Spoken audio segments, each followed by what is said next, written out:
आघाडीचे अधिकृत उमेदवार भाऊसाहेब चिवाकचोरे साहेब यांना विनंती करतो की आपण आपलं मनोगत व्यक्त करा.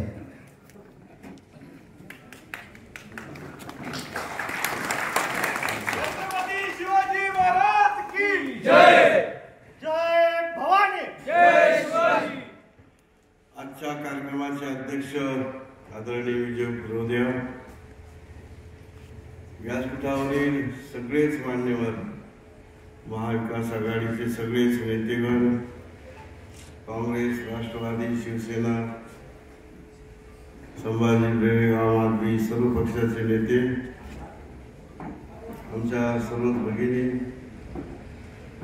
साकोरमधील सर्वच या ठिकाणी उपस्थित सगळेच, या पंचक्रोशीतील सगळेच नेते, बंधू आणि वगैरे, अत्यंत शांत चित्ताने आपण सर्व ही सभा ऐकता. खरं म्हणजे साकोर या पठार भागाची बाजारपेठ, साकोरमध्ये जे घडतं ते पठारामध्ये पावतं आणि तसंच होतं. तेव्हा आजची सभा ही देखील याच निमित्तानं होईल की इथे झालेली चर्चा ही देखील पांगेल आणि लोकांना कळेल. खरं म्हणजे या ठिकाणी येऊ घातलेल्या 13 तारखेच्या लोकसभेच्या निवडणुकीचा काळ अत्यंत थोडा राहिलेला आहे. 4 दिवसाचा काळ राहिलेला आहे. महाविकास आघाडीचा उमेदवार म्हणून मी उभा आहे. आदरणीय शरदचंद्रजी पवार असतील, आदरणीय उद्धव साहेब असतील, आदरणीय बाळासाहेब थोरात असतील, महाविकास आघाडीचे राष्ट्रीय नेते असतील, राष्ट्रीय पातळीवर आणि राज्य पातळीवर या महाविकास आघाडीचा उमेदवार आपल्या समोर उभा आहे. देशामध्ये ही इंडिया आघाडी का झाली याचं चिंतन म्हणून जर केलं तर आपल्या लक्षात येईल की गेली 10 वर्ष या देशामध्ये जे काही चालू आहे, जे आपल्याला वेगवेगळ्या प्रकारानं अनुभवायला मिळतं की ज्याचा परिणाम थेट आपल्यावर होतोय. इंद्रजीत साहेबांनी सांगितल्याप्रमाणे किंवा कानोडे साहेबांनी सांगितल्याप्रमाणे अशा प्रकारची धोरणं या देशामध्ये राबवली जात आहेत की ज्याच्यामध्ये शेतकऱ्याचं हित पाहिलं जात नाही, व्यापाऱ्याचं हित पाहिलं जात नाही. फक्त या देशामध्ये अफूची गोळी देऊन लोकांना धर्मामध्ये तेढ निर्माण करायची. तो हिंदू, तो मुस्लिम आणि रामाच्या नावानं फक्त जयघोष करत, राम तर सगळ्यांचा आहे, तुमचा आहे, माझा आहे, कुणाची मक्तेदारी नाही, पण राम आमचाच आहे, आमचीच मक्तेदारी असं म्हणायचं आणि त्या नावानं मतं मागायची. 10 वर्ष हे चालू आहे. हा खेळ आता संपवायची वेळ आलेली आहे. घोषणा किती झाल्या? अनंत घोषणा झाल्या. सुरुवातीची घोषणा होती 15 लाख तुमच्या खिशामध्ये टाकले जातील, तुमच्या खात्यात टाकले जातील. आले का पैसे? सांगितल्याप्रमाणे 2 कोटी नोकऱ्या दिल्या जातील. काय काय सांगितलेलं आहे, झालं का? गेली 10 वर्षामध्ये नुसता घोषणांचा पाऊस झाला, प्रत्यक्ष कृतीमध्ये काहीच झालं नाही. अशा प्रकारची स्थिती. आणि फक्त जर कोणाचं कल्याण झालं असेल, एका बाजूला या देशाच्या शिवेवर शेतकरी आंदोलन करतायत, त्यांना अश्रुधुराचे नळकांड्यांनी त्यांना गोळीच्या डोळ्यांमधून भयभीत केलं जात आहे, तरी देखील अनेक वर्ष सीमेवर ही माणसं लढत आहेत. शेतकऱ्यांच्या व्यथा समजून काय मागण्या आहेत शेतकऱ्यांच्या? फक्त या देशाच्या पटलावर जो स्वामीनाथन आयोग आहे तो लागू करावा आणि शेतकऱ्याला हमीभाव बांधून द्यावा एवढंच म्हणणं आहे. आणि त्या अनुषंगाने इतर जे औषधं वगैरे वगैरे ज्या गोष्टी आहेत त्या कराव्यात. खतं हा लागू करायला सरकारनं का घाबरावं हेच मला कळत नाही. आणि म्हणून ही लढाई ज्या पद्धतीने या देशामध्ये आता शेतकरी करतायत ते करणं देखील समर्थनीय आहे असं मी म्हणेन.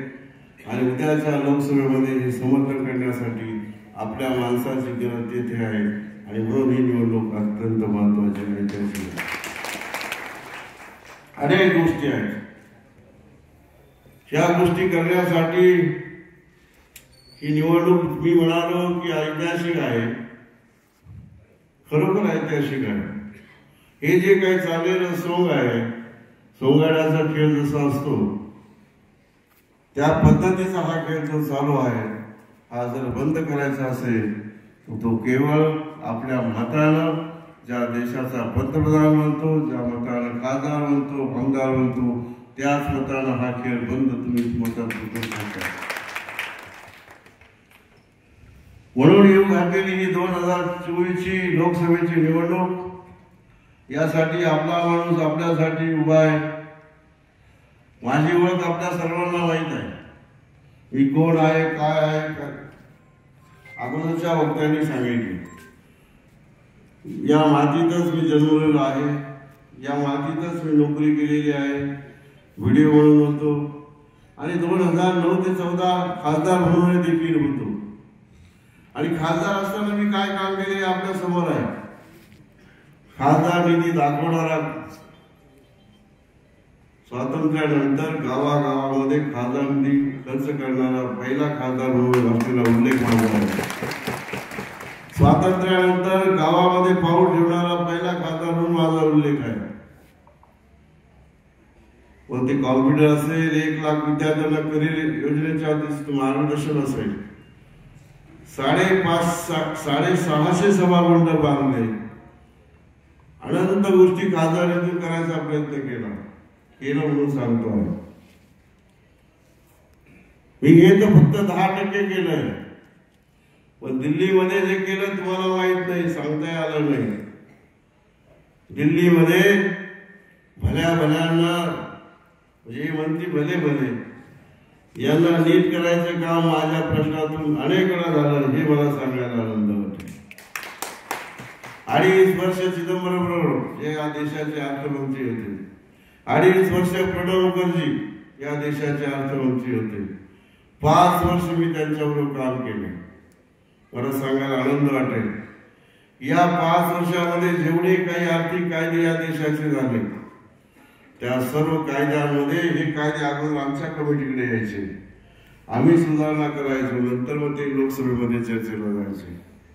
या अनेक कायद्यामध्ये सुधारणा करण्याचं भाग्य या आपल्या माणसाला लाभलं. आणि त्यामध्ये जसं इन्कम टॅक्स असेल, डायरेक्ट टॅक्स कोड असेल, मनी लॉन्ड्रिंग असेल, अनेक कायदे. हे का केलं मी? प्रशासनाचा अनुभव असलेला माणूस मी, मला माहिती आहे याच्यामध्ये काय केलं, काय फायदा होणार आहे.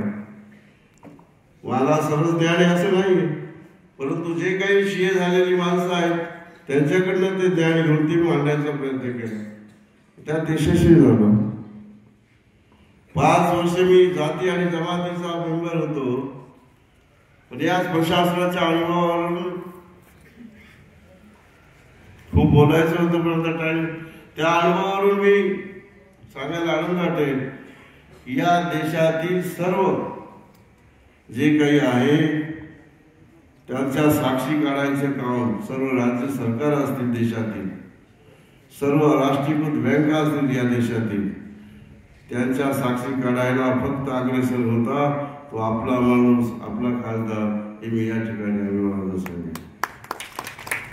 लोकसभेमध्ये माझा 6वा नंबर आला. मांडलेल्या कपात सूचना असतील, खरं म्हणजे एकच वाक्य सांगितलं पाहिजे. दिल्लीतले सारे अधिकारी मला घाबरायचे. का घाबरायचे? की माझे प्रश्न असे होते की मी मांडलेली कपात सूचना असली की ते गडबडून जायचे आणि माझ्या तोंडामध्ये आम्ही फक्त तुम्हाला घाबरतो, आणि तुमच्या सूचनेनं देशातून आम्हाला सारं विचारावं लागतं. ते विचारून एकत्र करावं लागतं, मंत्र्याकडे द्यावं लागतं, मांडावं लागतं. प्रचंड वेळ जातो, प्रचंड त्रास होतो. हे करायला लावणारा आपला माणूस. आणि म्हणून उद्याच्या कालखंडामध्ये येऊ घातलेल्या लोकसेवेमध्ये या सरकारला जागेवर आणण्यासाठी, धोरणांमध्ये नीट करण्यासाठी हा माणूस पुरा पडेल ही या ठिकाणी आपल्याला खरं म्हणजे या ठिकाणी मी काय केलं हे सांगण्याचा मी थोडासा प्रयत्न केलेला आहे. भविष्यामध्ये मी काय करेन, तुम्ही मला फक्त खासदार करा. जो खासदार आपण 10 वर्ष ज्याच्या हातामध्ये सत्ता दिली, मी सारा म्हणजे सामरत गाव आहे डांगणामध्ये, तिथून सुरुवात होते आपली गुटीच्या जवळ, इगतपुरीच्या जवळ, संत तिरपुडी गाव शेवगावच्या वार्डामध्ये. प्रत्येक गावात गेलो की मी विचारतो खासदार आले होते का. आजही 20-25 आम्ही फिरतोय सकाळपासून, इंद्रजित बाबा मी विचारतोय. लोक सांगतात पाहिलाच नाही, दिसलाच नाही, भेटलाच नाही. आणि मला वाटतं या परिसरात तो इकडे गेला का आला मला माहित नाही. काय वाटतं तुम्हाला, आला होता का, पाहिला का, भेटला का, दिसला का, शोधावं लागेल. आता म्हणून या 10 वर्षात या माणसाला, निष्क्रिय माणसाची आता सत्ता झाली, याला देखील आता या योजना 13 तारखेच्या निवडणुकीत हद्दपार करायचं.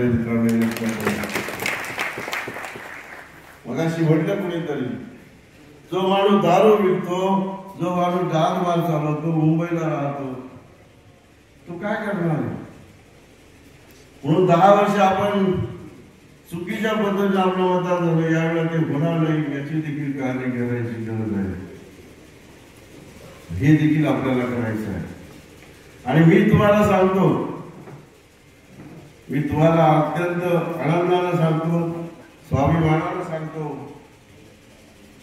मला फक्त थोडा वेळ राहिलेला आहे, पण या मतदारसंघातील असलेले सगळे महामार्गाचे प्रश्न, जसा समजा हा जो महामार्ग आहे खेड ते पुणे, आपणच माझ्या काळात केलेला आहे, अधिकाऱ्यांना नीट करून केलेला आहे. मी या ठिकाणी सांगतो, अनेक ठिकाणच्या त्याच्या त्रुटी होत्या, त्या आता सांगायला वेळ नाही. नाशिक ते पुणे हा लोहमार्ग झाला तर या भागाचं भलं होणार आहे. तोही माझ्याच काळात मंजूर झालेला आहे. मी रेल्वेचा एकही विषय ठेवला नव्हता. आणि मी शिर्डीचा खासदार म्हणजे साईबाबांच्या शिवेतला खासदार होतो. म्हणून मला माझं म्हणणं ऐकावंच लागत होतं दिल्लीकरांना. आणि आजही उद्या गेलो तर शिर्डीचा खासदार म्हणून ते माझं ऐकणार आहे, हे तुम्हाला मी सांगतो. अशा अनेक गोष्टी आहेत. म्हणून इथे जो विषय मांडला गेला इंद्रजितनी, या ठिकाणचं जे ही मुळा नदी आहे ही भारवाही झाली पाहिजे.